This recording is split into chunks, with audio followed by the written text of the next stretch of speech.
Hi, this is the Change and Grow Wellness Show, the show for you, the busy professional who wants to live a healthier, happier life with increased energy and productivity. And I'm Jackie Grant, and I'm your host. And today we are talking all energy. We're talking about energy therapy and how it works. And we've got Daniel Whittaker, who is a life coach, a synergistic energy therapist, Reiki master, but also the creator of Synergistic Therapy and Argon Pyramid UK. So welcome, Daniel. Hi, Jackie. Thanks for having me. That's great. That's great. It's great to have you here. So, Daniel, tell us your journey into energy work. How did, energy work come to be something that you got connected with? Because I really love your story. Well, it's it's one of those stories where I've always been able to see energy. I've always been able to experience the subtleties contained within energy since I was really little. I mean, my story began when I was 3 years old. I think I've put in a little bio, the little story about how my dad was sitting in his chair, and I looked up at him and I was like, "Dad, how come you're yellow?" And my dad, being from Trinidad and Tobago, he was like, "I'm not yellow, I'm black." You know, that whole kind of thing. Yeah. And I said to her, I was like, no, Dad, you're yellow here and here and here. And that's when he was like, "Oh, I think this boy might be able to see auras or something, you know?" So that was really my first real memory of energy per se. When later on in life, I was around 9 years old, and I'm with my mum in a bookstore. And I'm bored. You know what it's like when you're young and you're being taken on shopping trips and you just don't want to be there. And anyway, so she's off doing what she's doing. I'm looking for a book with some nice pictures inside, as you do. And out of nowhere, this Chinese-looking guy approaches me, and he goes to me, where's your parent? Where's your guardian? And I'm like, Like, I was taught not to talk to strangers when I was younger, so I was a little bit taken back by it. So I went looking for my mum. I was like, "Mum, someone was asking for you." And she was like, "Who? Who was asking for you? Show me him." And I pointed him out, and he came over, and he was basically saying, "Oh, your son, he can astral travel. I want to take him. I want to train him," and all of this stuff that I just didn't understand. My mum was like, "Not quite sure about that. He's almost getting into secondary school. I want him to do his studies. When he's older, he can decide for himself." Anyway, we left the store, and as we're walking up the road, I hear this rustling and feet moving behind us, and he catches us up, and he's got this book in a bag, and he says, "Here, make him read this book," and it's a book on auras. Okay, and it's got like basically what all the colors of the aura means. And so that was basically a book we took away, and it would be something that I would use to explain the colors I was seeing. Now, my mum would have friends around the house. She'd have her friends in, she'd be like, "Oh, Dan, what's the color of her aura? Except, what's the color of this one aura?" Do you know what I mean? And so I'll be looking at the aura, and I'll say what color I see.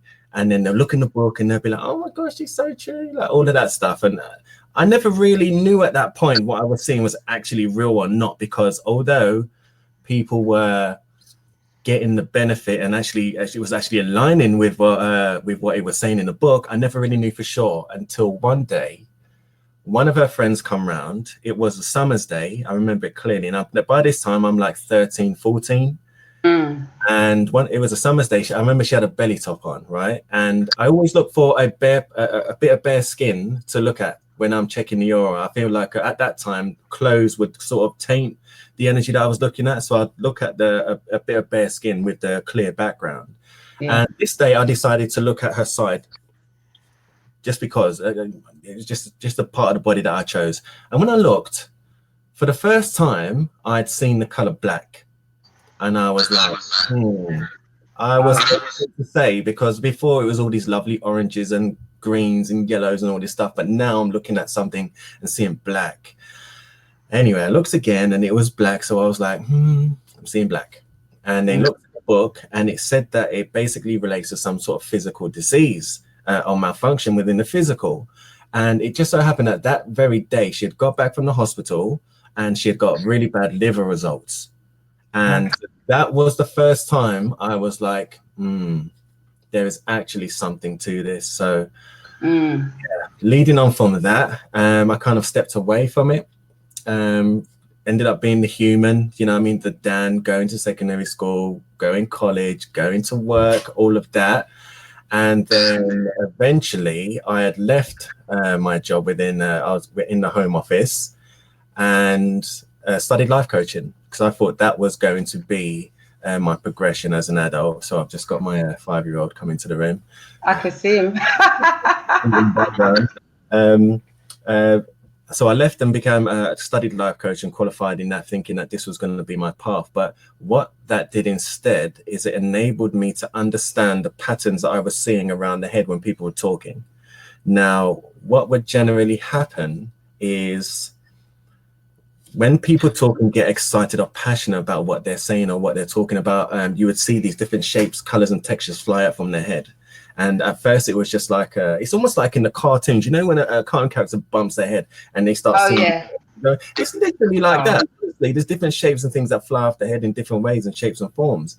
And through life coaching and understanding certain mental constructs like cognitive behavioral therapy and neuro-linguistic programming, it helped me to understand not only the human on a psychological level, but it allowed me to connect the dots in terms of what I was seeing energetically. So this became a real solid foundation for the energy work that I was going to take up eventually, probably within 2-3 years of actually taking that life coaching course. Everything went full circle when it got to the point where it was basically my mum was basically telling me that, you know, you're wasting inside the 4 walls. I just basically kept myself to myself in my house. I would stay there because this is, hi Jalen, that was the place that I would, you know, I'd create certain Facebook pages or certain blogs to send out positive messages and that. But it was like, Dan, you're wasted in your house. And the quote that come to me at the time was, you know, ships are safe in the harbor, but that's not what ships are for. You know, here and okay, it's safe and it's comfortable and cozy and your little sanctuary that you've created, but it's not what you're here for, Dan. You're here for more. You need to get out there and basically give more of your energy in that way. And so I decided to develop my own energy therapy. And that is basically how synergistic energy was born. It was born out of the early experiences of seeing the aura.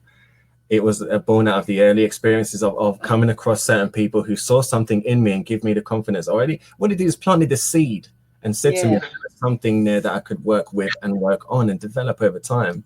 And with my, I guess, my attention and my focus on it, I was able to nurture that seed and have it sprout into what it's become today.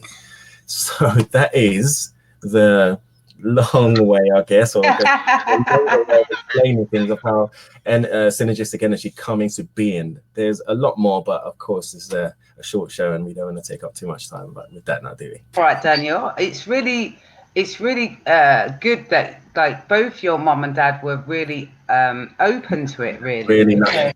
Very lucky.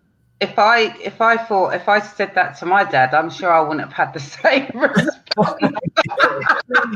I'll tell you, they accept me for my wacky self in many ways, so I'm very grateful for them, honestly. Yeah, exactly. I mean, that is just, it's so amazing, because then that kind of nurtured that for you, because knowing that, you know, you had, you know, them there to support you and, you know, believe in what you were saying, because, you know, most parents would have like, what, shut up. Do you know what I mean? It's crazy. The game checked out. Yeah, exactly. So you know, that's so powerful. Yeah. So Daniel, tell us, you know, because obviously you've done this different type of energy work now in terms of your own energy work. So tell us how that energy work works, really. Well, because I know you do Reiki, you do all these other things, but how does it work now? Synergistic energy therapy it works like this. The first thing I like to do is I like to log into my clients energetically. What that looks like is me holding onto their ankles for anything between 10 seconds, maybe even up to a minute. What that gives me the opportunity to do is to get an orientation of what the energy is trying to do with them and for them in that moment in time. Now, when I connect, it could be a case of old energy wanting to ground out through them. Sometimes we're not properly grounded and energy becomes stuck. This is where the idea of blocks come from. And so before I start a session, I make sure I'm properly grounded. So when I connect to them, I give that energy a chance to dissipate out of them. Now, if there's somebody who needs a little bit of restoration, revitalization, almost like a bit of reviving, the energy will start rushing into them, and I'll become aware of that as well. Now, anything between these two poles can take place at that moment. Now, being an intuitive energy therapist, I often get images as well.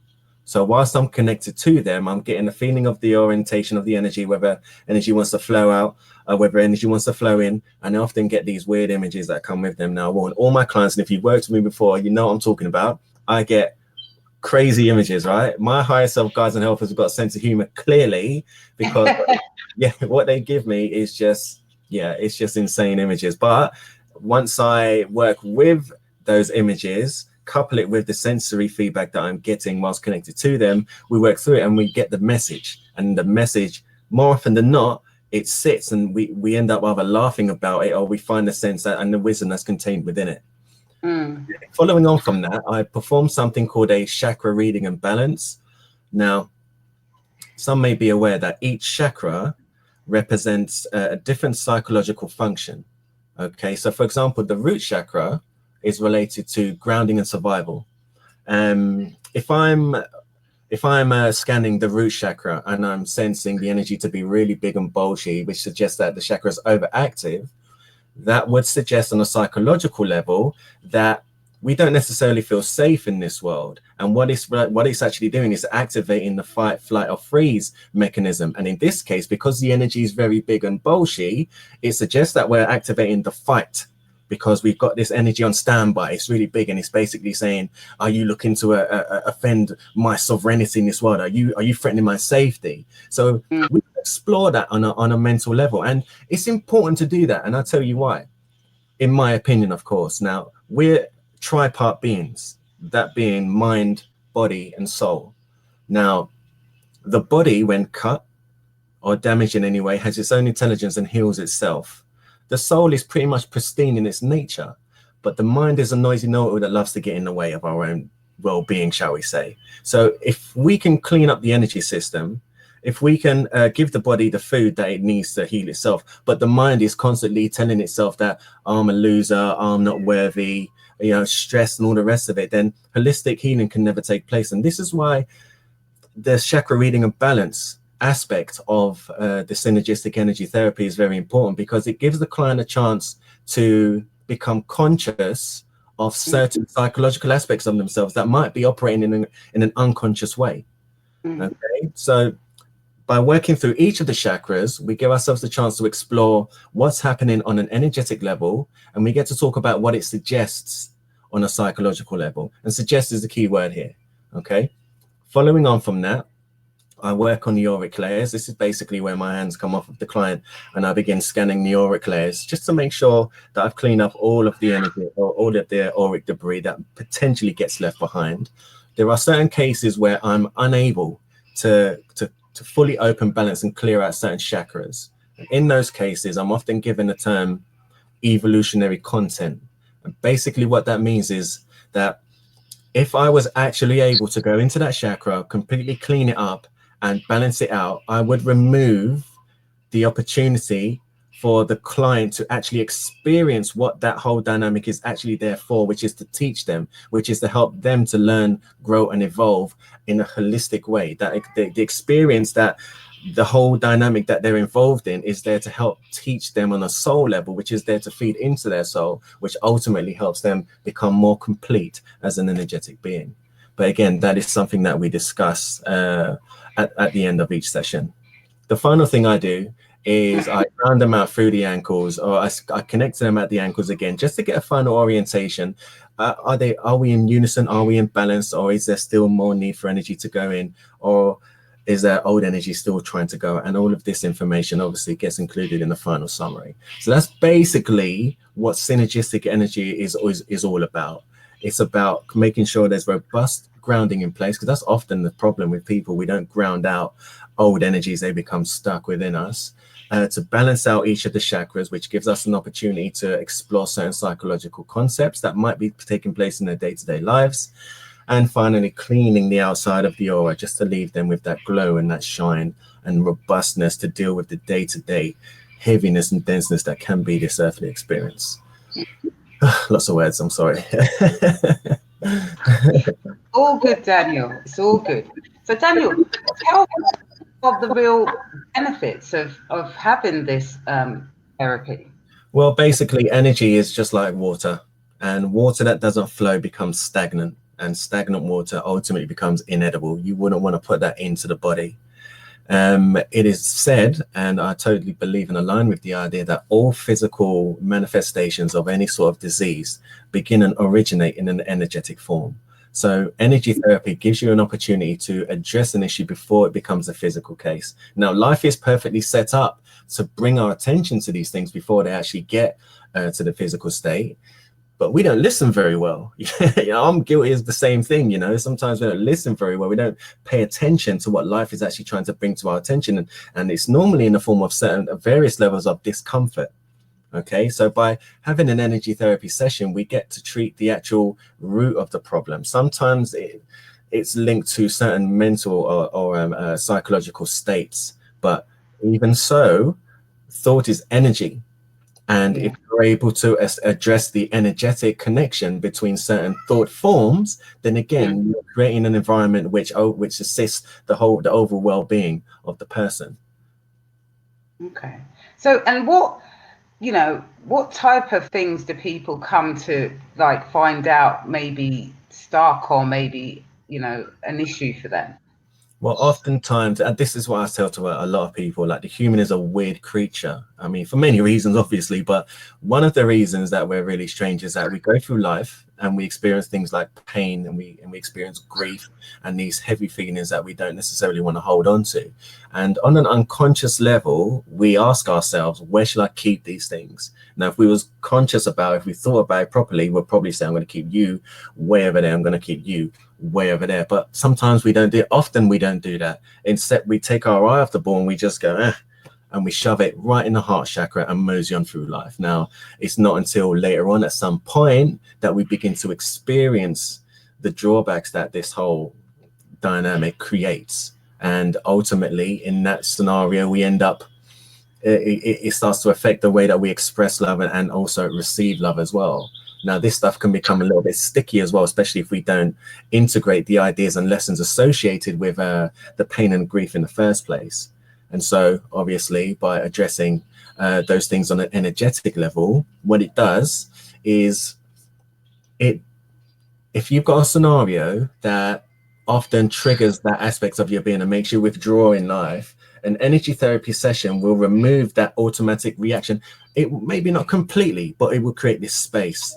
It will create a space for you to actually step into. And it's that stepping into, that taking part, that being an active player in your own healing that ultimately completes the healing process. And basically energy therapy creates a gap big enough for you to perhaps consider your choices in those moments and give you an opportunity to show up and to be otherwise instead of that automatic reaction that we would have done previously. Does that make sense? No.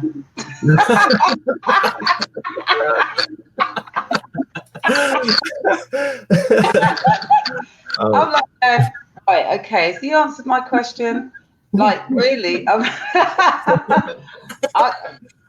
kind of get part of it in the sense that what you're saying is that more or less is that people are suppressing things, and that they're not dealing with them, and that what they need to do, and that it may come out once they've had a session. Is that what you're saying? Yeah.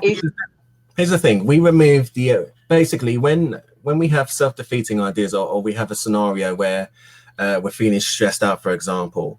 An energy therapy session will relax you completely and remove the energetic blocks contained within that, leaving you unstressed. But if you step off the table and you begin to entertain and hold on to those ideas which create the stress in the first place, it's just going to undo it. But the fact of the matter is that an energy therapy session will create this space between stimulus and reaction. And it's in that moment that we're given a choice to do and to be otherwise. Energy therapy doesn't,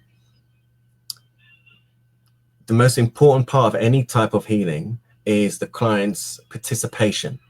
Okay, they need to take an active role within the healing to actually complete, to make it a complete modality. Does that make sense? Yeah. So have I answered there? Sorry if I've gone a little Yeah. bit. That's good. Okay, so Daniel, tell us, you know, about, say, a client that's come to you and, you know, they actually just felt that they had some pain in a certain area or something, and then it's released. Well, Yeah. you know, because I understand that sometimes it releases some emotions and then that pain's gone. So tell us about any clients that you've had like that, because I'm sure you've had. Well, yeah. The most notable occasion that I've worked with, I was working with a client who was suffering from a form of cancer. And whilst working with this client, I had this huge intention to achieve the highest need. And basically, and I put an application to go beyond the highest need. If at all possible, if that's what this moment contained, then we was going to do that and achieve that. And it wasn't until I was contacted afterwards that I was informed that this person had been deaf in their right ear for 6 years. But following that session, they actually got their hearing back. Now, yeah, I know, right? It wasn't something that I had the intention to achieve. I had huge intention to achieve something grand in this moment. I opened up to doing and being more than what this moment may have contained otherwise. And ultimately it brought about a change just like that. Now, that's probably the most amazing thing that's taken place. You know, returning somebody one of the 5 senses is pretty amazing to me. Outside from that, we've got situations where people have had like pains in their shoulders for years, and through one 20-minute session, it actually removed that pain and it never came back. One of my children making an appearance. Yeah, buddy. Okay. Give me a minute, right? All right. All right. Following on from that, we got situation. What I do in those scenarios is, let's say, for example, somebody's got back pain and they say, I've got this back pain, I don't know how to shift it, you know, can you help with that? What happens is, in my mind's eye, I'm given a picture of the area within the body, and it zooms in and becomes very prevalent within my third eye. And what I'm encouraged to do, now this sounds strange, like I said, like my higher self guides and helpers got a sense of humor, is I become this sort of energetic cheerleader. What I'm tasked to do is to become like Mr. Motivator, Mr. Cheerleader, to really motivate the person's natural healing abilities, because the body heals itself. Okay, that's what it does, is what it's designed to do. So what we're doing is we're going into that space and we are activating the natural healing abilities that the human body has. And by doing that, we give a chance for the stuck energy to move along, for the natural energies of healing to take place, and ultimately bring about rapid relief. And it happens more often than yeah, I can count, really. That's great, Daniel. That sounds amazing. Few people that will be coming to see you now to see if you can get rid of that pain that they've got. I don't promise anything. All we do is achieve the highest need, and if that's part of it, then we're going to nail it every time. Exactly. Right. Exactly. Brilliant. So, Daniel, what final words have you got about energy therapy and how it works? Well, energy therapy, this is the point. Everything is energy. I think this is the most important thing to understand. I mean, some of the most brilliant scientific minds of our time have come to that startling discovery that although everything appears to be physical, appears to be, you know, tangible, and we can touch it and it feels, you know, of course it's physical. The truth is actually otherwise. Physicality is an illusion. I mean, we have science to back up this idea now, and this often helps people because I love a bit of science as well. We've got the wacky world of quantum mechanics. Okay, quantum mechanics is basically the branch of physics that deals with the very small. And basically what they find is that if you look into an atom, you find 99.99999% empty space, and everything is made of atoms, which means everything is 99.999% empty space. And when they look into that space, they find things like quarks and photons, zoom into that space, and they observe energy. So I think when we begin to understand that everything is energy, it's the basis of all understanding of energy therapy. Beyond that, we've got this universal energy field that we are a part of. Like, Jackie, you have a natural energy field. I have a natural energy field. Everything has a natural energy field, and we're not separate from each other. And things like thought, emotions, all of these things play into helping this energy field to move about. Now, with focused intent, we're able to, I wouldn't say manipulate, we're able to synergize with this energy field and to bring about results that we would ultimately benefit from, not just individually, but collectively as well. And it's this basis of understanding that I believe is the root and the core of all energy therapy. Things like the placebo effect is another extension of this idea. Like, I think in all placebo cases, I think the lowest percent, one of the lowest percents, like 8 to 10% effectiveness. That means there isn't a case where people have been tested with a placebo where there hasn't been a positive outcome in some shape or form. It all falls into the idea of belief, focus, intent. And it's this intention that ultimately alters this universal field that we're all a part of and connected with that brings about the changes. And if we can understand this idea a little bit better, then I think we'd all benefit as a whole. That's great, Daniel. Brilliant. Thank you for those final words. So, Daniel, tell people where they can find you, your website. Yep, no problem. You can find me here on Facebook. Obviously, you can email me at daniel.set.healing@gmail.com. You can take a look at the website, synergisticenergytherapy.co.uk. Hopefully, we'll have all this information down in the description box or the comments below to make it a little bit easier. But they're the main two ways you can get hold of me. Brilliant. Great. Daniel, and have you got any freebies on your site at all for our audience that they can connect with you? There are, in terms of freebies, I haven't got any freebies active at the moment, but there's not to say that we can't arrange something following on from this interview. Brilliant. Thank you, Daniel. No problem. Jackie, thanks for having me. It's been a pleasure. All right, Daniel. It's the first time I've done something like this as well. So yeah, it's been an experience. Sorry? It's the first time I've done anything like this before as well. Oh, so brilliant. That's great. I'm the first to get you there. So it's been good. It's been good. So guys, Daniel, you can find him. We will put the link in the description, but also he has said, so, you know, if you are on iTunes, make sure that you rewind this and listen to it again. And take care, because I will be back next week with a doctor on all about the heart. So take care and see you soon. Thanks, guys. Cheers, Jackie.